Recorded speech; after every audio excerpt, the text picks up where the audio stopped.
Am I audible? Good afternoon.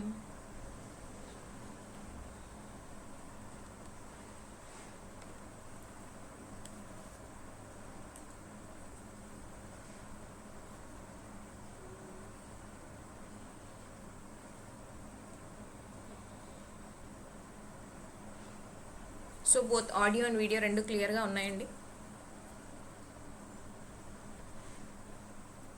Okay, thank you Venkat.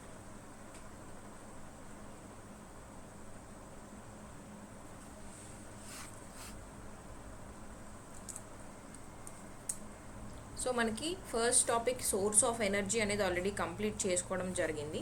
And the second topic we will be starting is natural resources. దీనికి సంబంధించి first class నిన్న upload చేయడం జరిగింది. Hope you have watched it, already complete చేశారనుకుంటున్నాను.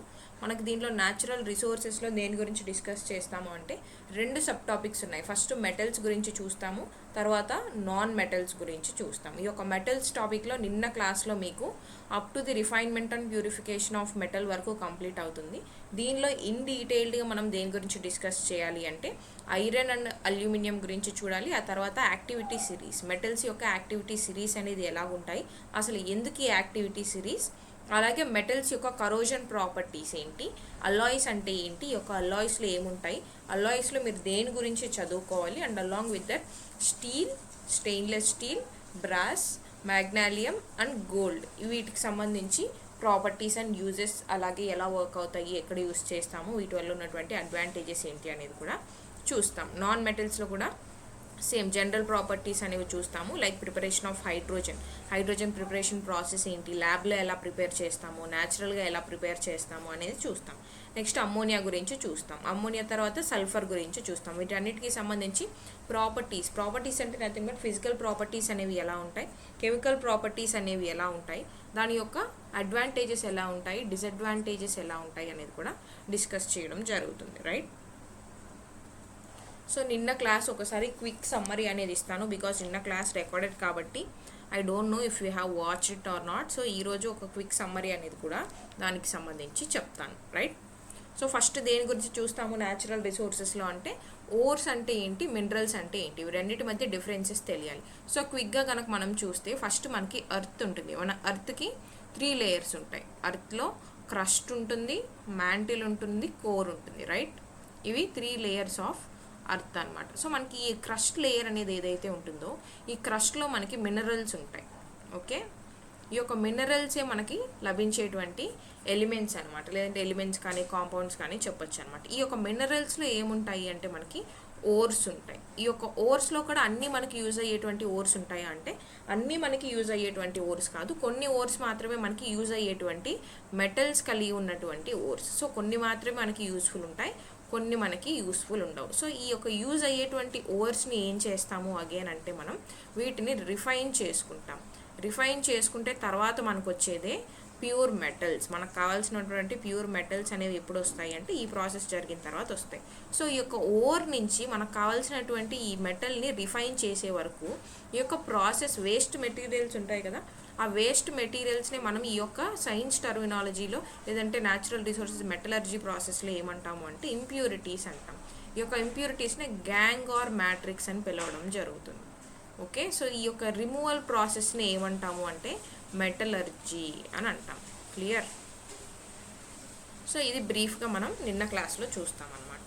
Right. Same అదే ఇక్కడ ఇవ్వడం జరిగింది. Next ఏంటి మెటల్స్ గురించి చూస్తున్నాము కాబట్టి మెటల్స్లో కొన్ని ఇంపార్టెంట్ మెటల్స్ కూడా ఏంటి అనేది మీరు చూసుకోవాలి. అసలు మెటల్స్ అనేవి ఎక్కడ ఉంటాయి, మన పీరియాడిక్ టేబుల్లో ఇటు సైడ్ ఉంటాయి. Right. So let's say assume if this is the periodic table, ఇది పీరియాడిక్ టేబుల్ అనుకుంటే ఎస్పీడిఎఫ్ బ్లాక్ ఎలిమెంట్స్ ఉంటే మనకి ఈ సైడ్ మెటల్స్ అనేవి ఉంటాయి అన్నమాట. సో ఈ యొక్క మెటల్స్లో కూడా కొన్ని ఇంపార్టెంట్ మెటల్స్ మీరు ఏం గుర్తుపెట్టుకోవాలి అంటే silver and copper. Best conductors of electricity ఏవి అంటే ఫస్ట్ వచ్చేసి సిల్వర్ ఉంటుంది, తర్వాత కాపర్ ఉంటుంది. This is 2019 FBO prelims question కూడా. రైట్. నెక్స్ట్ హెవీయెస్ట్ మెటల్ ఏంటి అంటే ఆస్మియం అని చెప్తాం. ఆ తర్వాత హార్డెస్ట్ మెటల్ ఏంటి అంటే ప్లాటినం అని చెప్తాం. అండ్ మోస్ట్ మెలియబుల్ వచ్చేసి గోల్డ్ అండ్ సిల్వర్. ఈ పాయింట్స్ మెయిన్గా గుర్తుపెట్టుకోవాలి, బికాజ్ మనకు డైరెక్ట్గా క్వశ్చన్ కానీ మ్యాచింగ్ కానీ ఇలా అడగచ్చు. సో మెయిన్స్కి సంబంధించి కొన్ని ఇంపార్టెంట్ ఫ్యాక్ట్స్ అనేది చూస్తాం. మరి యొక్క ఓర్స్ అనేది అసలు ఎలా ఎక్స్ట్రాక్ట్ చేసుకుంటాం? మనం ఇందాక చూసాం, ఓర్ నుంచి ఆ మెటల్ మనకి ఏదైతే కావాలో ఆ మెటల్ని మనం తీసుకురావడాన్ని లేదంటే రిఫైన్ చేయడాన్ని ఏమంటారన్నామంటే మెటలర్జీ అని అన్నారన్నాం. సో ఇక్కడ కనుక ప్రాసెస్ మీరు చూస్తే మనకి ఏమొస్తుంది, మినరల్స్ వస్తున్నాయి. ఎర్త్ క్రస్ట్ నుంచి మినరల్స్ని తెచ్చుకుంటున్నాం. మినరల్స్లో నుంచి మనకి ఏమొస్తున్నాయి, ఓర్స్ వస్తున్నాయి. ఈ యొక్క ఓర్స్లో నుంచి మనం ఏం చేస్తాము అని అంటే మెటలర్జీ ప్రాసెస్ చేస్తాం. ఏం చేస్తాం, ఓర్ అనేది ఏముంటుంది, మనకు కావాల్సిన మెటల్ ఉంటుంది ప్లస్ ఇంప్యూరిటీస్ ఉంటాయి. ఈ యొక్క ఇంప్యూరిటీస్ని తీసేస్తే మనకు కావాల్సిన మెటల్ అనేది మనకు వస్తుంది. సో ఈ యొక్క ఇంప్యూరిటీస్ని ఏమంటాము, ఈ యొక్క జనరల్ సైన్స్ కానీ మెటలర్జీ ప్రాసెస్లో కానీ ఈ యొక్క ఇంప్యూరిటీస్ టర్మినాలజీ ఏమంటాము అంటే గ్యాంగ్ ఆర్ మ్యాట్రిక్స్ అని పిలుస్తాం. సో ఈ యొక్క గ్యాంగ్ ఆర్ మ్యాట్రిక్స్ అనే ఇంప్యూరిటీస్ని మనం రిమూవ్ చేయడానికి ఏం చేస్తాము అని అంటే మనం దీనికి ఫ్లక్స్ అనేది యాడ్ చేస్తాం. ఈ యొక్క ఫ్లక్స్ అనేది కూడా 2 టైప్స్ ఉంటుంది. అసిడిక్ ఫ్లక్స్ ఉంటుంది, బేసిక్ ఫ్లక్స్ ఉంటుంది. అంటే మనకి ఇంప్యూరిటీస్లో కూడా 2 టైప్స్ ఉంటాయి. బేసిక్ ఇంప్యూరిటీస్ ఉన్నాయి అనుకోండి, వాటిని మనం రిమూవ్ చేయాలి, తీసేయాలి ఈ యొక్క ఓర్ నుంచి అంటే అసిడిక్ ఫ్లక్స్ని యూస్ చేస్తాం. బేసిక్ ఉంటే బేసిక్ ఇంప్యూరిటీస్కి అసిడిక్ ఫ్లక్స్ యూస్ చేసి రిమూవ్ చేస్తాము. అసిడిక్ ఇంప్యూరిటీస్కి బేసిక్ ఫ్లక్స్ యూస్ చేసి ఇంప్యూరిటీస్ అనేవి రిమూవ్ చేయడం జరుగుతుంది. వైస్ వర్సా అండి. బేసిక్ ఇంప్యూరిటీస్ ఉన్నాయంటే ఇంప్యూరిటీస్ బేసిక్ అంటే ఫ్లక్స్ వచ్చేసి ఆపోజిట్ అన్నమాట, అసిడిక్ ఉంటుంది. ఓకే, అసిడిక్ ఇంప్యూరిటీస్ అంటే దీనికి ఆపోజిట్ ఫ్లక్స్ అనేది యూస్ చేయడం జరుగుతుంది. బేసిక్ ఫ్లక్స్ అనేది యూస్ చేస్తాం. ఫ్లక్స్ అంటే నథింగ్ బట్ ఈ యొక్క ఇంప్యూరిటీస్ ఏవైతే ఉన్నాయో వీటిని రిమూవ్ చేయడానికి మనం యూస్ చేసే మెటీరియల్నే ఫ్లక్స్ అని అంటాం. క్లియర్. నౌ ఇప్పుడు ఈ యొక్క మిక్స్చర్లో ఏముంది, మనకు కావాల్సినటువంటి ఈ యొక్క ఓర్ ఉంది. ఈ యొక్క ఓర్తో పాటు దాంట్లో ఉన్నటువంటి ఇంప్యూరిటీస్ రిమూవ్ చేయడానికి మనం యాడ్ చేసిన ఫ్లక్స్ ఉంది. సో ఈ యొక్క ఓర్ ప్లస్ ఫ్లక్స్ అనేవి కలిసి ఉన్నాయి అన్నప్పుడు ఆ మిక్స్చర్ని ఏమంటాము అంటే స్లాగ్ అని అంటాం. ఇది రిమూవ్ చేసిన తర్వాత ఈ యొక్క మొత్తం ప్రాసెస్ అంటే ఓర్ నుంచి మనకు ఫైనల్గా ఏమొస్తుంది, రిఫైన్ చేసిన తర్వాత మెటల్ వస్తుంది. ఈ యొక్క మొత్తం ప్రాసెస్ ఓర్ నుంచి మనకు మెటల్ వచ్చేటువంటి ప్రాసెస్నే మనం ఏమంటాము అంటే మెటలర్జీ అని పిలవడం జరుగుతుంది. క్లియర్. సో ఇవి కొన్ని ఇంపార్టెంట్ మెటల్స్ అనమాట. ఈ టేబుల్ అనేది చాలా చాలా ఇంపార్టెంట్, బికాస్ మీకు ఎగ్జామ్లో డైరెక్ట్ క్వశ్చన్ అనేది దేని నుంచి వస్తుందంటే ఈ టేబుల్ నుంచి డెఫినెట్గా వస్తుంది. బికాస్ మీకు ఒక మెటల్ ఇచ్చేయచ్చు, అల్యూమినియం ఇచ్చేసి కొన్ని ఆప్షన్స్ ఇస్తాడు. Let's say for example which among the following ఓర్స్ is not the outcome of aluminium అని మీకు క్వశ్చన్ అడగచ్చు. మీకు ఆప్షన్స్లో ఏమి ఇస్తాడు, బాక్సైట్ ఇస్తాడు, డయాస్పోర్ ఇస్తాడు, కెలనైట్ ఇస్తాడు, మ్యాగ్నటైట్ ఇస్తాడు. మ్యాగ్నటైట్ ఐరన్ కాబట్టి it is not the ore of aluminium, అది మీరు సెలెక్ట్ చేసుకోవాలి. లేదు అంటే మీకు ఈ యొక్క బాక్సైట్ ఇచ్చేసి క్వశ్చన్లోనే bauxite is the ore of అని ఇచ్చేసి ఆప్షన్స్లో అల్యూమినియం, ఐరన్, కాపర్, జింక్ అని ఇస్తాడు. సో ఇలా క్వశ్చన్స్ వస్తాయి కాబట్టి ఈ యొక్క టేబుల్ మీరు డెఫినెట్గా చూసుకోవాలి. అల్యూమినియం నుంచి మనకి ఏ ఓర్స్ వస్తాయి, ఐరన్ ఏ ఓర్స్లో ఉంటుంది, కాపర్ ఏ ఓర్స్లో ఉంటుంది అనేది మీరు చూసుకోవాలి. రైట్. Next metallurgy. మెటలర్జీ ప్రాసెస్లో దేని గురించి చూస్తాము, 4 ప్రాసెస్ ఉన్నాయని చెప్తాము. ఫస్ట్ వచ్చేసి క్రషింగ్ ఆఫ్ ది ఓర్ అంట. దీనిలోనే క్రషింగ్ కానీ గ్రైండింగ్ కానీ జరుగుతుంది. తర్వాత dressing or concentration of the ore. ఇది ఇంపార్టెంట్ అండ్ హ్యూజ్ ప్రాసెస్ కూడా ఇదే అని చెప్తాము. అలాగే ఇంపార్టెంట్ కూడా ఈ యొక్క ప్రాసెస్ అని చెప్తాం. నెక్స్ట్ ఏం చేస్తాము, క్రూడ్ మెటల్ని ఆ యొక్క ఓర్ నుంచి రిమూవ్ చేయడానికి మనం సపరేట్ చేస్తాం. ఎలా సపరేట్ చేస్తాం, ఆక్సైడ్ ఫామ్లోకి దీన్ని సపరేట్ చేయాలి, అంటే కన్వర్షన్, ఆక్సైడ్ ఫామ్లోకి కన్వర్ట్ చేసుకుంటాం. తర్వాత లాస్ట్లో ఏం చేస్తాం, ప్యూరిఫికేషన్ చేస్తాం, అంటే refining of the metal. Refine చేసిన తర్వాత మనకు కావాల్సినటువంటి ప్యూర్ మెటల్ ఏదైతే ఉంటుందో అది మనకి లభించడం జరుగుతుంది. ఇది ప్రాసెస్ ఆఫ్ మెటలర్జీ. నేను ఇప్పుడు జస్ట్ సమ్మరీగా చెప్తున్నాను బికాస్ నిన్న క్లాస్లో డీటెయిల్గా డిస్కస్ చేయడం జరిగింది. సో ఈ యొక్క ఫ్లో చార్ట్ కనుక మీరు చూస్తే ఈజీగా ఉంటుంది. ఓర్ అనేది ఉంది అంటే ఇది ఫస్ట్ స్టెప్ అనమాట. ఫస్ట్ స్టెప్ మనం ఏం చేస్తారన్నాము, క్రషింగ్ కానీ గ్రైండింగ్ కానీ చేస్తారన్నాం. క్రషింగ్ ఆర్ గ్రైండింగ్ చేసిన తర్వాత ఆ యొక్క మెటల్స్, మనం ఏదైతే మెటల్ కావాలనుకుంటున్నామో ఆ మెటల్ అనేది హయ్యెస్ట్ దాని రియాక్టివిటీని బేస్ చేసుకుని మనం ఈ ప్రాసెస్ అనేది చేస్తాం. ఇది ఇంపార్టెంట్ పాయింట్, ఈ పాయింట్ మర్చిపోకూడదు. బికాస్ హై రియాక్టివిటీ మెటల్ అనుకోండి మనకు కావాల్సింది, అక్కడ ఎలక్ట్రాలిసిస్ ప్రాసెస్ చేస్తాము. లేదు మీడియం రియాక్టివిటీ మెటల్ అనుకోండి మనకు కావాల్సింది, అక్కడ 2 టైప్స్ ఉంటాయి. కార్బనేట్ ఓర్ అనేది ఉంటుంది, సల్ఫైడ్ ఓర్ అనేది ఉంటుంది. కార్బనేట్ ఓర్ ఉంది అంటే ఏం చేస్తాము, క్యాల్సినేషన్ ప్రాసెస్ అనేది చేస్తాం. లేదు సల్ఫైడ్ ఓర్ ఉంది అంటే ఏం చేస్తాము, రోస్టింగ్ ప్రాసెస్ అనేది చేస్తాం. ఈ యొక్క ప్రాసెస్లో ఏ రియాక్టివ్ మెటల్కి ఏ ప్రాసెస్ ఫాలో అవుతాం అనేది important. Next least reactivity metals ఉన్నాయంటే ఏం చేస్తాము, సల్ఫైడ్ ఓర్స్ ఉంటాయి కాబట్టి రోస్టింగ్ ప్రాసెస్ అనేది చేస్తాం. తర్వాత మనకి ఆక్సైడ్స్, కన్వర్షన్ ఆఫ్ ఆక్సైడ్స్. ఈ యొక్క మెటల్స్ ఓర్స్ని ఏం చేస్తాము, ఆక్సైడ్స్లోకి కన్వర్ట్ చేసుకుంటాం. కన్వర్ట్ చేసిన తర్వాత రిడక్షన్ ప్రాసెస్ జరుగుతుంది. జరిగిన తర్వాత 4th స్టెప్ మనం ప్యూరిఫికేషన్ చేసిన తర్వాత మనకు కావాల్సిన మెటల్ అనేది ప్యూర్ మెటల్ మనకి వస్తుంది. కమింగ్ టు లీస్ట్ రియాక్టివిటీలో కనుక చూస్తే రోస్టింగ్ చేసిన తర్వాత మెటల్స్ వస్తాయి. ఆ మెటల్స్ని రిఫైన్ చేసిన తర్వాత మనకి 4th స్టెప్లో ప్యూర్ మెటల్ అనేది రావడం జరుగుతుంది. ఇది complete process of metallurgy. So ఈ యొక్క ప్రాసెస్ అనేది డిస్కస్ చేసాం. క్రషింగ్ అండ్ గ్రైండింగ్ చూస్తాము, తర్వాత హైడ్రాలిక్ వాషింగ్ చూస్తాం, అండ్ దెన్ ఎలక్ట్రోమాగ్నెటిక్ సపరేషన్ చూస్తాము, ఆ తర్వాత ఫ్లోటేషన్ ప్రాసెస్ చూస్తాము. సో ఈ యొక్క పిక్చర్లో చూసుకుంటే కనుక మీకు అర్థమవుతుంది అనమాట ఈజీగా, రైట్. క్రషింగ్ అంటే ఏంటి, మనకి ఫైన్ చిన్న చిన్న పార్టికల్స్లోకి కావాలి అనుకుంటే క్రషింగ్ అనేది ఫాలో అవుతాము.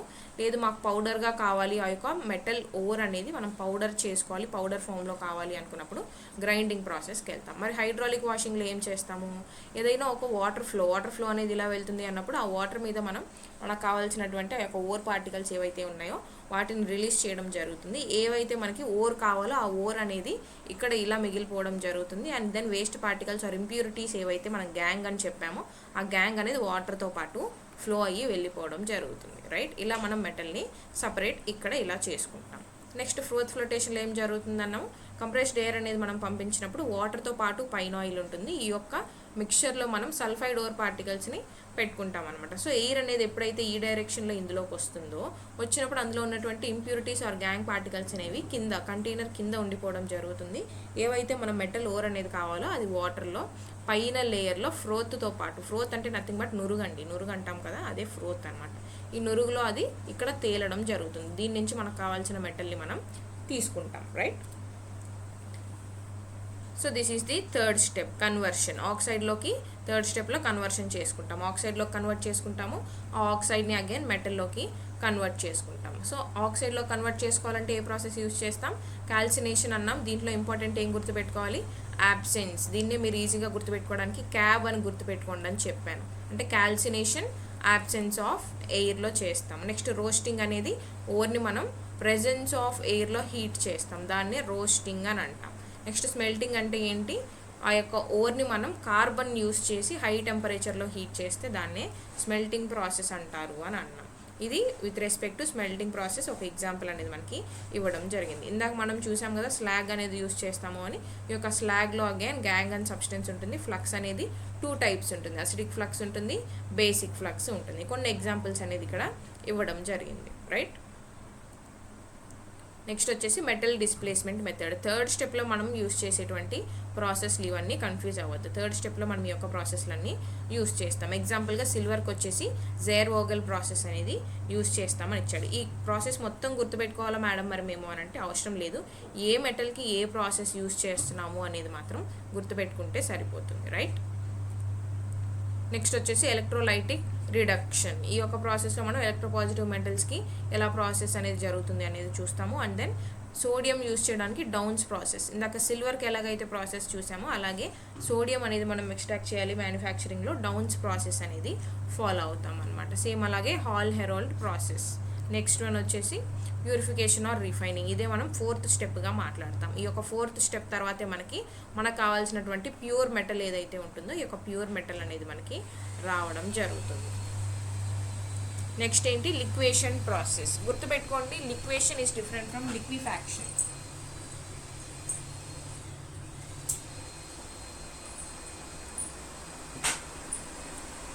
మనం ప్రీవియస్ క్లాస్లో లిక్విఫాక్షన్ గురించి మాట్లాడతాం. ఎందుకు లిక్విఫాక్షన్ గురించి మాట్లాడతాము, లైక్ ఏదైతే మనకి సిఎన్జి ఎల్పిజి ఉందో ఆ ఎల్పిజిని మనం గ్యాషియస్ ఫామ్లో నుంచి, ఇక్కడ రాస్తాను చూడండి, గ్యాషియస్ ఫామ్లో నుంచి లిక్విడ్లోకి కన్వర్ట్ చేసుకొని ఆ న్యాచురల్ గ్యాస్ని మనం లిక్విడ్ ఫ్యూయల్గా కన్వర్ట్ చేసుకోవాలి అనే దానికి మనం లిక్విఫాక్షన్ ప్రాసెస్ ఫాలో అవుతాము అన్నాం. సో ఆ లిక్విఫాక్షన్ ప్రాసెస్ అనేది డిఫరెంట్, ఇక్కడ లిక్వేషన్ ప్రాసెస్ అనేది డిఫరెంట్. లిక్వేషన్ అంటే ఏంటి అంటే, ఇప్పుడు మనం ఒక ఓర్ ఉంది అనుకోండి, ఈ యొక్క ఓర్ని మనం మెటల్ లాగా తయారు చేయాలి అనుకున్నప్పుడు దానిలో ఉన్నటువంటి ఇంప్యూరిటీస్ అలాగే మనకు కావాల్సినటువంటి మెటల్, ఇవి రెండిట్లో ఏదో ఒకటి అందులో డిజాల్వ్ అయిపోయేలా ఉండాలి. ఫ్యూజిబుల్గా ఉండాలి అంటే ఏంటి అంటే నథింగ్ బట్ ఒకటి డిజాల్వ్ అయిపోగలగాలి, ఒకటి మాత్రమే ఉండాలి.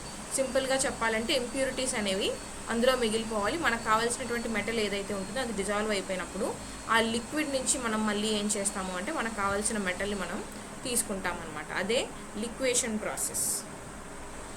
సేమ్ అలాగే డిస్టిలేషన్ అనేది ఇంకొక ప్రాసెస్, జోన్ రిఫైనింగ్ మెథడ్ ఇంకొక ప్రాసెస్, అండ్ దెన్ క్రోమాటోగ్రఫిక్ మెథడ్స్ అనేది అనదర్ ప్రాసెస్, అలాగే ఎలక్ట్రోలైటిక్ రిఫైనింగ్ అనేది ఇంకొక process. The last one is vapour face refining. ఇంతటితో మనం 4th స్టెప్లో ప్యూరిఫికేషన్ ఆఫ్ మెటల్స్లో ఫాలో అయ్యే ప్రాసెస్ అనేది కంప్లీట్ అవుతుంది. ఇక్కడికి మెటలర్జీకి సంబంధించిన టాపిక్ అనేది ఎండ్ అవ్వడం జరుగుతుంది. ఇది నిన్న క్లాస్ వరకు ఉన్నటువంటి quick summary, right? So next మనకు సిలబస్లో ఏమి ఇచ్చాడు, ఈ యొక్క ఎక్స్ట్రాక్షన్, ఓర్ నుంచి ఎక్స్ట్రాక్షన్ వరకు కూడా అల్యూమినియం గురించి, ఐరన్ గురించి డిస్కస్ చేయమన్నాడు. ఓకే, ఇక్కడ వరకు క్లియరా అండి? ఏమైనా డౌట్స్ ఉన్నాయా? ఇఫ్ ఏం డౌట్స్ లేవు అంటే will start extraction of aluminium topic.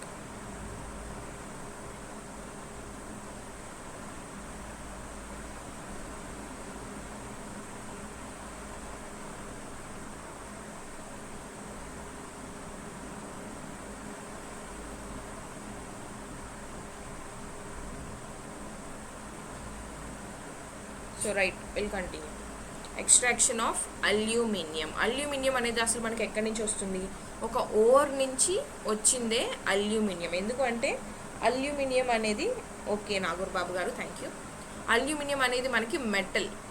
Or అనే దాని నుంచి వస్తేనే అది మెటల్ అయింది అన్నాం కదా. సో ఏ ఓర్ నుంచి వస్తుంది అంటే బాక్సైట్ నుంచి మనకి అల్యూమినియం మెటల్ అనేది వస్తుంది. సో బాక్సైట్ అనేది మనకి అర్త్ క్రష్ నుంచి బాక్సైట్ని మనం బయటికి తీసినప్పుడు అందులో మనకి ఏమేమి ఉంటాయి అంటే ఫెర్రిక్ ఆక్సైడ్ అంటే ఐరన్ ఉంటుంది, సిలికా ఉంటుంది. ఈ యొక్క కాంపోనెంట్స్ అన్నీ కూడా కంబైన్ అయ్యి బాక్సైట్ ఓర్గా మనకి బయటకు రావడం జరుగుతుంది. సో ఈ యొక్క బాక్సైట్ ఓర్ నుంచి మనం అల్యూమినియం బయటికి తీయాలి అంటే మనకు కావాల్సిన మెటల్ మనం బయటికి తీయాలి అంటే ఏం చేయాలి? అందులో ఉన్నటువంటి ఇంప్యూరిటీస్ ఏవైతే ఉన్నాయో ఈ యొక్క ఇంప్యూరిటీస్ని మనం రిమూవ్ చేయాలన్నమాట, రైట్? సో దీనికి మనం ఏ ప్రాసెస్ యూస్ చేస్తాము అంటే ఎలక్ట్రాలసిస్ ప్రాసెస్ యూస్ చేస్తాం. ఎందుకు ఎలక్ట్రాలసిస్ ప్రాసెస్ యూస్ చేస్తాము? బికాజ్ మనం ఇందాకే చూసాం, ఒక ఓర్ నుంచి మెటల్ని తీయాలి అంటే మెటల్ యొక్క రియాక్టివిటీ అది హైయెస్ట్ రియాక్టివిటా, మీడియం రియాక్టివిటీయా, లీస్ట్ రియాక్టివిటీయా అనేది చూసుకొని దాన్ని బేస్ చేసుకొని ప్రాసెస్ వస్తుంది. సో అల్యూమినియం అనేది హైలీ రియాక్టివ్ మెటల్ కాబట్టి మనం ఇక్కడ ఎలక్ట్రాలసిస్ ప్రాసెస్ని ఫాలో అవుతాం. ఓకే, అదే మీడియం కానీ లీస్ట్ రియాక్టివ్ కానీ అయి ఉంటే అప్పుడు మనం ఏ ప్రాసెస్ యూజ్ చేస్తాము అంటే క్యాల్సినేషన్ కానీ రోస్టింగ్ కానీ ఫాలో అవ్వడం జరిగేది. సో ఇప్పుడు ఇక్కడ హైయెస్ట్ రియాక్టివ్ మెటల్ కాబట్టి అల్యూమినియం అనేది మనం ఎలక్ట్రాలిసిస్ ప్రాసెస్ ఫాలో అవుతాం. సో ఈ యొక్క ఎలక్ట్రాలిసిస్ ప్రాసెస్లో ఏమవుతుంది? ఈ యొక్క బాక్సైట్ ఓర్ నుంచి దానిలో ఉన్నటువంటి ఇంప్యూరిటీస్ ఏవైతే ఫెర్రిక్ ఆక్సైడ్ అండ్ సిలికా ఉన్నాయో వీటిని రిమూవ్ చేయడం జరుగుతుంది. ఏ ప్రాసెస్ యూజ్ చేసి మరి రిమూవ్ చేస్తాము అంటే బేయర్స్ ప్రాసెస్. గుర్తుపెట్టుకోండి, ఇఫ్ ఫెర్రిక్ ఆక్సైడ్ని రిమూవ్ చేయాలంటే ఫెర్రిక్ ఆక్సైడ్ అనేది ఇది ఒక ఓర్ అనుకోండి, ఈ యొక్క ఓర్లో మనకి ఫెర్రిక్ ఆక్సైడ్ కంటెంట్ అనేది ఎక్కువ ఉంది అనుకోండి, అప్పుడు మనం ఏ మెథడ్ యూస్ చేస్తాము అంటే బేయర్స్ ప్రాసెస్ కానీ హాల్స్ ప్రాసెస్ కానీ యూస్ చేస్తాం. లేదు ఈ యొక్క ఓర్లో మనకి సిలికా కంటెంట్ అనేది ఎక్కువ ఉంది అనుకోండి, అప్పుడు మనం సర్పెక్స్ ప్రాసెస్ అనేది యూస్ చేస్తాం. ఎలక్ట్రాలిసిస్లోనే డిఫరెంట్ ప్రాసెస్లు అనేవి ఉంటాయి. సో అల్యూమినియం, ఓన్లీ అల్యూమినియంకి సంబంధించి మాత్రమే ఈ నేమ్స్ ఉంటాయి. అగైన్ వేరే కెమికల్స్ లైక్ అమ్మోనియా తీసుకున్నాం అనుకోండి, హేబర్స్ ప్రాసెస్ అంటాం. అందుకే నేను చెప్తున్నాను ఈ యొక్క నేమ్స్ అనేది వెరీ ఇంపార్టెంట్. ఓకే, ఏ మెటల్కి మనం ఏ ప్రాసెస్ యూజ్ చేస్తున్నామో అనే క్వశ్చన్ కూడా అడుగుతాడు. ఐ థింక్ ప్రిలిమ్స్లో కూడా ఒక క్వశ్చన్ దీనికి సంబంధించి ఒక క్వశ్చన్ అయితే వచ్చింది. ఓకే, సో ఏ మెటల్కి ఏ ప్రాసెస్ యూజ్ చేస్తున్నాం? ఇప్పుడు అల్యూమినియంకి ఏ ప్రాసెస్లు యూజ్ చేస్తాం? Buyers process, halls process with respect to ferric oxide content కనుక ఎక్కువ ఉంటే. అదే మనకు కనుక సిలికా కంటెంట్ ఓవర్లో ఎక్కువ ఉంది అంటే సర్పెక్స్ ప్రాసెస్ అనేది యూజ్ చేయడం జరుగుతుంది. Next coming to the extraction of iron. మరి ఐరన్ అనేది మెటల్ అయినప్పుడు, ఫైనల్గా మనకు వచ్చినటువంటి ప్యూర్ మెటల్ అయినప్పుడు దీని యొక్క ఓర్ ఏంటి అంటే, ఓర్ అంటే నథింగ్ బట్ ఎక్కడి నుంచి వస్తుంది మనకి ఐరన్ అని చెప్పేదే ఓర్ అనమాట. మరి ఏ ఓర్స్లో ఉంటుంది అంటే మ్యాగ్నటైట్లో ఉంటుంది. దీన్నే మనం Fe2O3, Fe2O4 ఇలా రాయడం జరుగుతుంది అనమాట. సో ఇలా మ్యాగ్నటైట్, హెమటైట్, లిమనైట్ వీటిల్లో నుంచి మనకి ఐరన్ని మనం ఎక్స్ట్రాక్ట్ చేసిన తర్వాత మనకి వచ్చేదే refining metal. Okay, so coming to the process. మరి ఫస్ట్ మనకు దొరికేటువంటి, ఇందాక ఏమన్నాం అల్యూమినియంలో మనకి ఎలా దొరుకుతుంది అన్నాం, బాక్సైట్ ఫామ్లో ఉంటుంది అని అన్నాం. మరి ఐరన్ కనుక మనం చూస్తే ఐరన్ని ఫస్ట్ మనకు లభించేటువంటి ఐరన్ ఏమంటాము అంటే పిగ్ ఐరన్ అని పిలుస్తాం.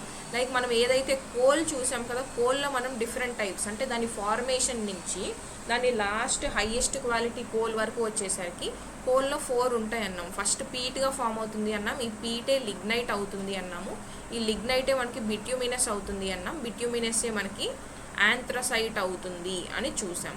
ఓకే, సో ఇప్పుడు దీనిలో ఏది హైయెస్ట్ గ్రేడ్ కోల్ అని అన్నాము, యాంథ్రసైట్ అనేది హైయెస్ట్, పీట్ అనేది లీస్ట్ అని అన్నాం. సో అలాగే ఐరన్ కూడా ఫార్మేషన్లో ఫస్ట్ మనకి ఎలా దొరుకుతుంది అంటే పిగ్ ఐరన్ ఫామ్లో దొరుకుతుంది.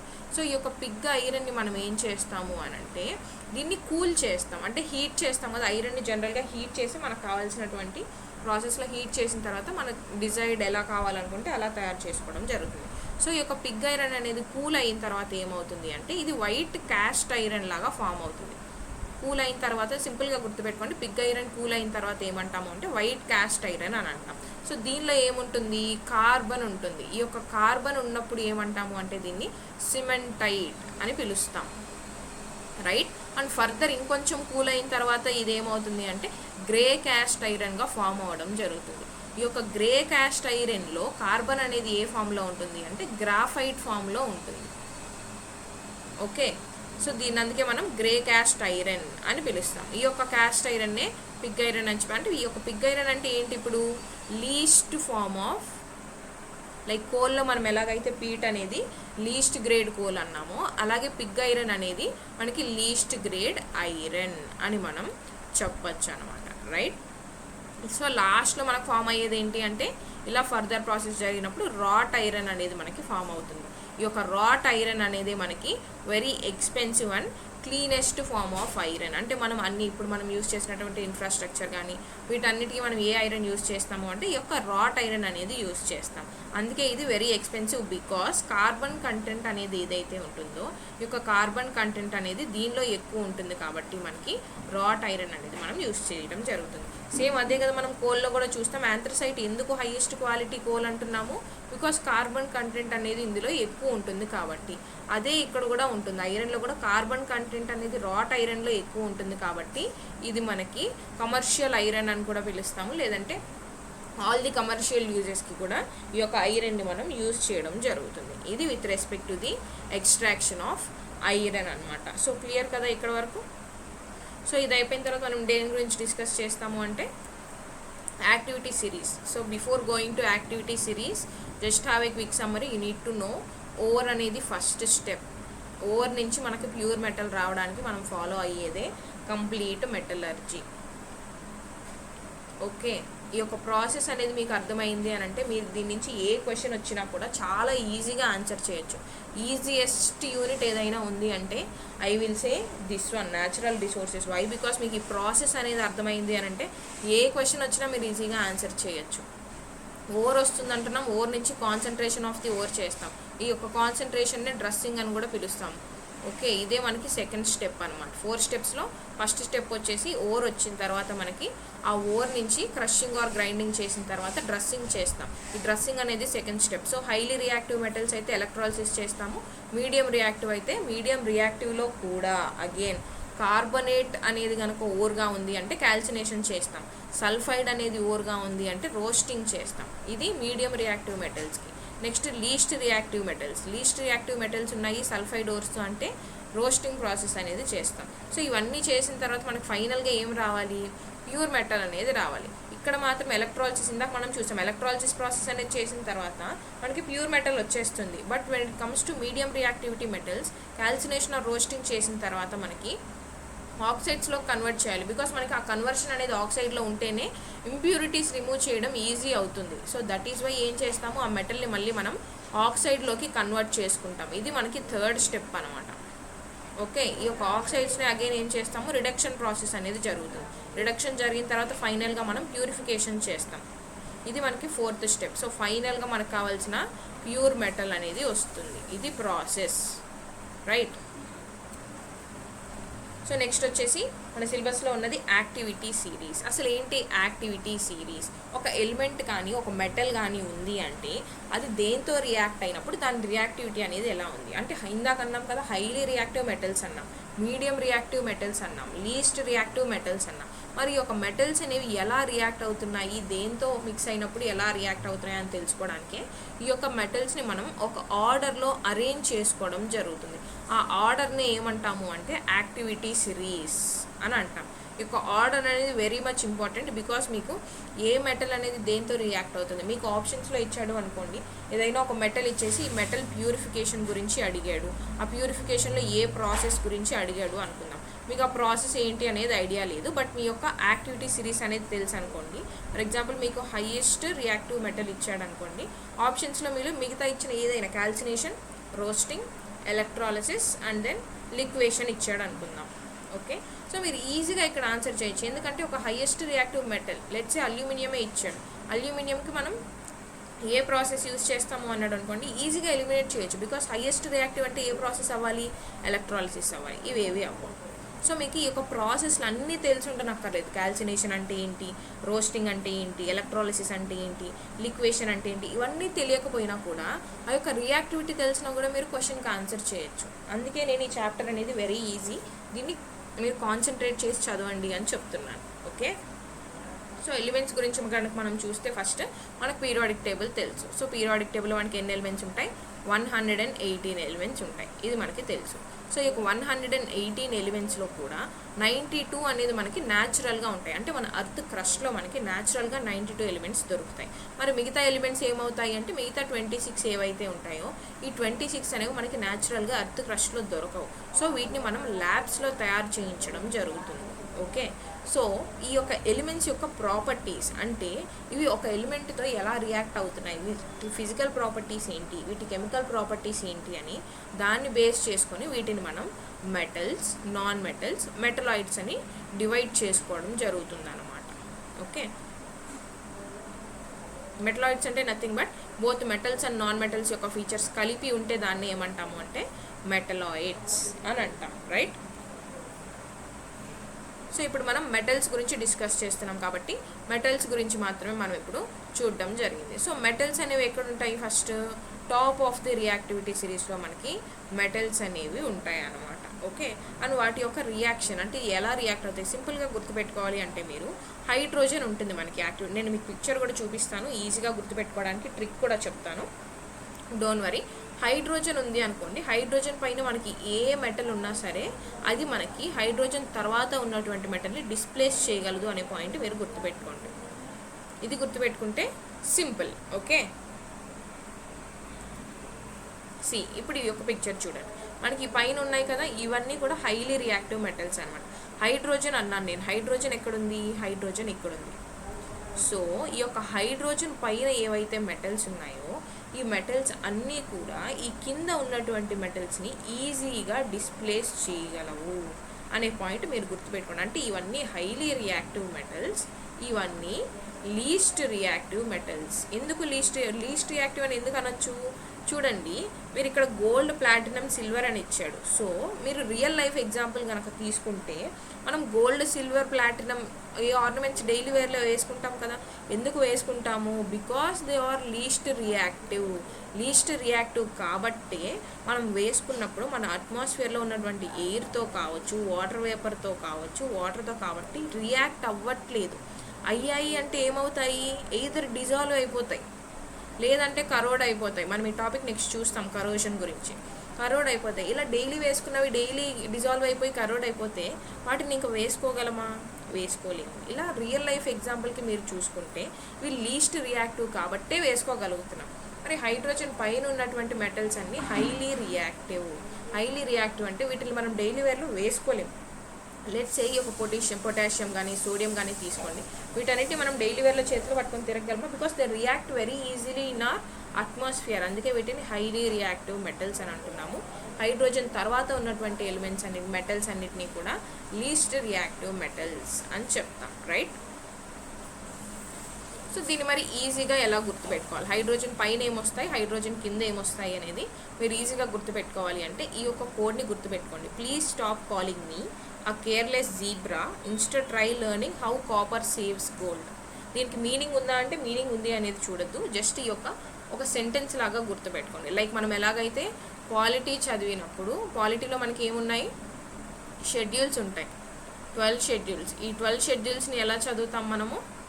టియర్స్ ఆఫ్ ఓల్డ్ పిఎం అని చదువుతాం. This is a short abbreviation, tears of old PM. ఇది మనకి పాలిటీ షెడ్యూల్స్కి ఉన్నటువంటి ట్రిక్. సో ఇఫ్ మీరు ఎవరికైనా తెలీదు అనుకుంటే ఈజీ అండి. టర్మ్స్ గురించి వాళ్ళకు ఉన్నటువంటి టర్మ్ ఆర్ టెన్యూర్ గురించి చెప్పేదే MLA, like MPs, MLAs, Lok Sabha, రాజ్యసభలో ఉన్నటువంటి వాళ్ళ టర్మ్స్ అండ్ టెన్యూర్ గురించి చెప్పేది first schedule. Emoluments and salaries గురించి చెప్పేది సెకండ్. ఓట్స్ అండ్ అఫర్మేషన్స్ గురించి థర్డ్ షెడ్యూల్. రాజ్యసభ గురించి చెప్పేది ఫోర్త్ షెడ్యూల్ అనమాట. Yes stands for, I think this is official languages. And schedule కా federalism, and this is land forms, this is anti-defection, this is panchayats and this is municipalities. So 12 schedules గురించి మనం ఇక్కడ discuss చేస్తాం. This is schedule caste and schedule caste states గురించి, అంటే schedule caste ఉన్నటువంటి states గురించి. ఇది అదర్ స్టేట్స్ గురించి చెప్పేది, అంటే షెడ్యూల్ కాస్ట్ కాని స్టేట్స్ గురించి చెప్పేది ఈఓ. ఎఫ్ అంటే ఫర్ ఫెడరలిజం, ఓ అంటే అఫీషియల్ లాంగ్వేజెస్. ఇలా 12 షెడ్యూల్స్ గురించి పాలిటీలో మనం టియర్స్ ఆఫ్ ఓల్డ్ పిఎం అని డిస్కస్ చేస్తాం. సేమ్ అలాగే ఇలా ఈ యొక్క ప్రాబబ్ని కూడా మీరు గుర్తుపెట్టుకుంటే మీరు ఈజీగా రియాక్టివిటీ గురించి క్వశ్చన్ వచ్చినప్పుడు సాల్వ్ చేయొచ్చు అనమాట. సో పి అంటే potassium, S for sodium, CA for calcium, M అంటే magnesium, A for aluminium, car for carbon, Z for zebra, I for iron, T for tin, LE for lead, H for hydrogen. ఇక్కడ వరకు గుర్తుపెట్టుకోవాలి. Hydrogen ఎక్కడుందో తెలియాలి మనకు first, because hydrogen పైన ఉన్నట్టు అన్నీ కూడా మోస్ట్లీ రియాక్టివ్, లేదంటే హైలీ రియాక్టివ్. హైడ్రోజన్ తర్వాత ఉన్నవి కూడా లీస్ట్ రియాక్టివ్. ఈ point important, right? Yes. So next coming to the physical properties. దేని యొక్క ఫిజికల్ ప్రాపర్టీస్? మెటల్స్ గురించి డిస్కస్ చేస్తున్నాం కాబట్టి మెటల్స్ యొక్క ఫిజికల్ ప్రాపర్టీస్. అసలు ఫిజికల్ ప్రాపర్టీస్ అంటే ఏంటి? ఏదైనా ఒక మెటల్ గురించి మనకు అది బయటకు ఎలా కనిపిస్తుంది అని చెప్పేదాన్ని మనం ఏమంటాము అంటే ఫిజికల్ ప్రాపర్టీస్ అంటాం. లేదు దానికి రియాక్షన్ జరుగుతుంది, అది ఏ మెటల్తో కలిసినప్పుడు ఎలా రియాక్ట్ అవుతుంది అని చెప్పేదాన్ని ఏమంటాము అంటే కెమికల్ ప్రాపర్టీస్ అని అంటాం, right? So physical properties of metals కనుక మనం చూస్తే ఫస్ట్ వచ్చేసి hard and have high tensile strength. మరి అంతే కదా, కార్బన్కి మాత్రమే మనం నాన్ మెటల్లో హై టెన్సైల్, జనరల్గా ఉన్నటువంటి మెటల్స్ అన్నిటికీ కూడా హై టెన్సైల్ స్ట్రెంత్ ఉంటుంది, హార్డ్ ఉంటుంది. అంటే హార్డ్ ఉంటాయి అని చెప్పొచ్చు ఈజీగా, ఎంత ప్రెషర్ పెట్టినా కూడా అవి తీసుకోగలవు మెటల్స్ అనేవి. That is how we say hard and high tensile strength అంటాం. మరి నాన్ మెటల్స్లో ఓన్లీ ఎక్సెప్షన్ ఏదైనా ఉంది అంటే కార్బన్ వచ్చేసి only non metal with high tensile strength అని మనం చెప్పొచ్చు. నెక్స్ట్ ఫీచర్ ఏంటి? Solid at room temperature. జనరల్గా అన్ని మెటల్స్ కూడా మనకి రూమ్ టెంపరేచర్లో సాలిడ్స్ లానే ఉంటాయన్నమాట.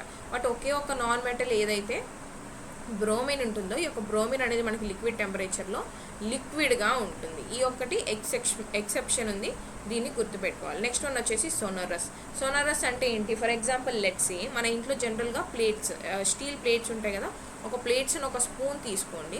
ఈ యొక్క స్పూన్తో ఈ యొక్క ప్లేట్ మీద మీరు ట్యాప్ చేసినప్పుడు మీకు సౌండ్ వస్తుంది కదా, ఆ యొక్క సౌండ్ రావడాన్ని ఏమంటాము అంటే సోనరస్ అని అంటాం. ఇది వాటి యొక్క ఫీచర్స్ అనమాట. So we need to discuss. Next ఏంటి? Good conductors of heat and electricity. మరి మనం ఇందాక చూసాం కదా good conductors of heat and electricity. Best conductor of heat and electricity అని అడిగినప్పుడు సిల్వర్ కానీ కాపర్ కానీ చెప్తాం. ఓకే, జనరలీ బెస్ట్ కండక్టర్ అని అడిగినప్పుడు సిల్వర్, కాపర్ చూస్ చేసుకుంటాము. లేదు అనుకుంటే కార్బన్లో మనకి వన్ ఆఫ్ ది ఫామ్ వచ్చేసి గ్రాఫైట్. ఈ యొక్క గ్రాఫైట్ కూడా good conductor of heat and electricity అని మనం చెప్పవచ్చు. నెక్స్ట్ మెలియబుల్ అంటే ఏంటి?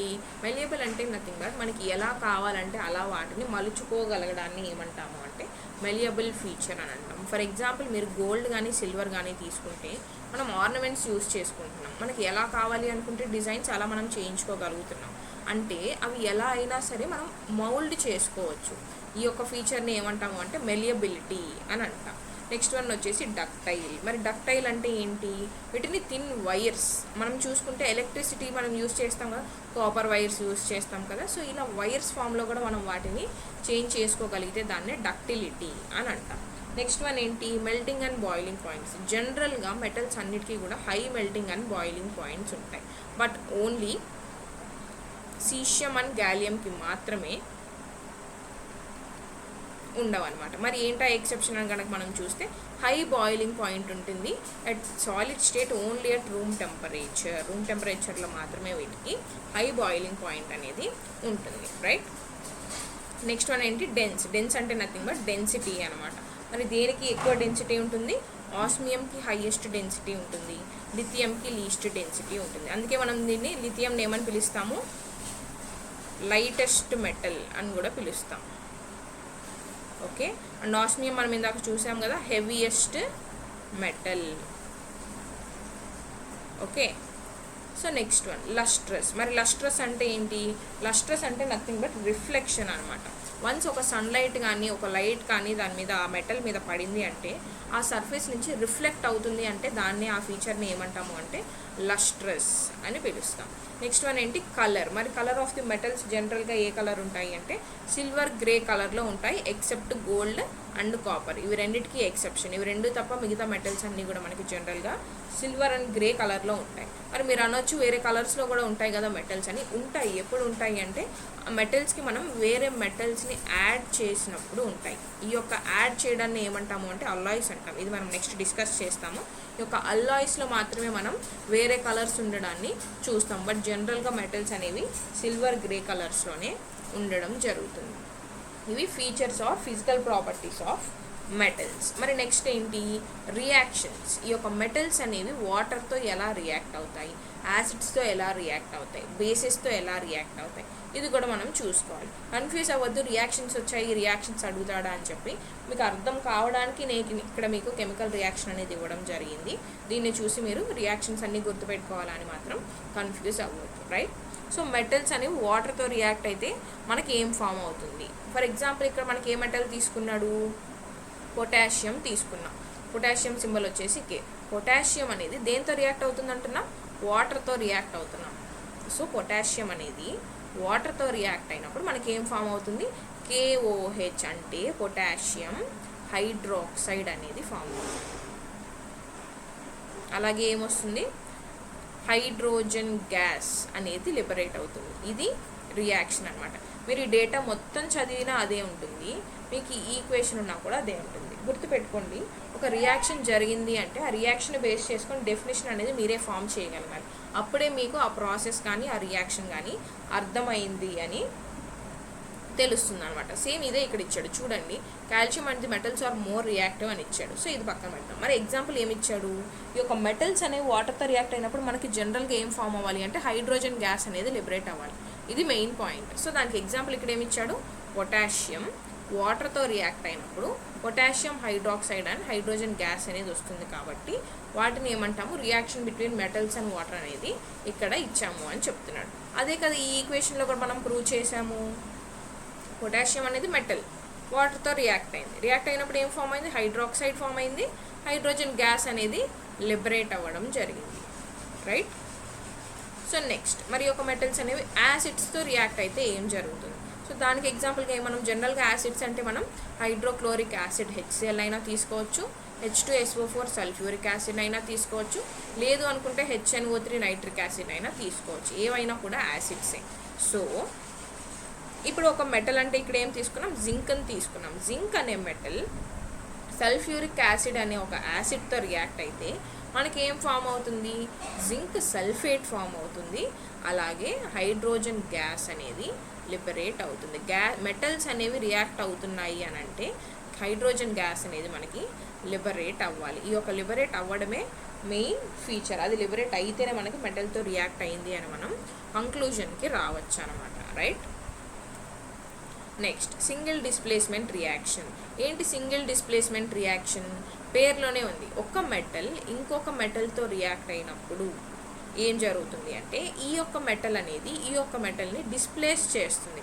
అంటే ఇది మనకి ఇందాక మనం హైడ్రోజన్ సిరీస్ చూసాం కదా, హైడ్రోజన్ పైన ఉంటే ఆ పైన ఉన్నవన్నీ హైలీ రియాక్టివ్ అన్నాం, కింద ఉన్నవన్నీ లీస్ట్ రియాక్టివ్ అన్నాం. సో ఈ యొక్క ఆర్డర్ ఏదైతే ఉందో ఆ ఆర్డర్లో జింక్ అనేది పైన ఉంటుంది, కాపర్ అనేది కింద ఉంటుంది. కాపర్ ఇక్కడ ఉంటుంది లీస్ట్ రియాక్టివ్, జింక్ అనేది హైలీ రియాక్టివ్ కదా. సో ఇక్కడ జింక్ అండ్ కాపర్ సల్ఫేట్తో రియాక్షన్ జరిగినప్పుడు ఏమవుతుంది అంటే ఈ యొక్క హైలీ రియాక్టివ్ మెటల్ వచ్చేసి ఈ యొక్క లీస్ట్ రియాక్టివ్ మెటల్ని డిస్ప్లేస్ చేస్తుంది. డిస్ప్లేస్ చేసి ఏమవుతుంది, జింక్ కాపర్ సల్ఫేట్తో రియాక్ట్ అయినప్పుడు జింక్ డిస్ప్లేస్ చేస్తుంది కాబట్టి జింక్ సల్ఫేట్ అయిపోయి కాపర్ అనేది సపరేట్ అయిపోతుంది. దీన్నే ఏమంటాము, సింగిల్ డిస్ప్లేస్మెంట్ రియాక్షన్ అని అంటాం. ఓకే, క్లియరా అండి ఇక్కడ వరకు reactions? Any doubts?